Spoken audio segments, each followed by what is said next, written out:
ভাত খাচ্ছি আমি একাই দুপুরবেলায় আজকে, একা একা একা একা খাবো দুপুরে, একা একা খেতে ইচ্ছে করে না।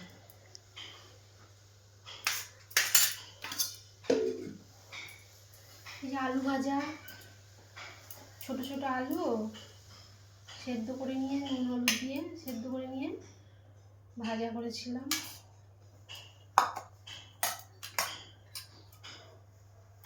ধনেপাতা চাটনি,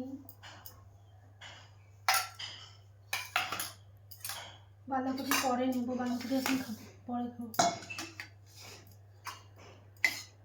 ঠিক আছে, ধনেপাতাটা দিয়ে খাই, তাড়া আছে, বেরোবো আজকে। সবুজ হয়ে গেল ভাত।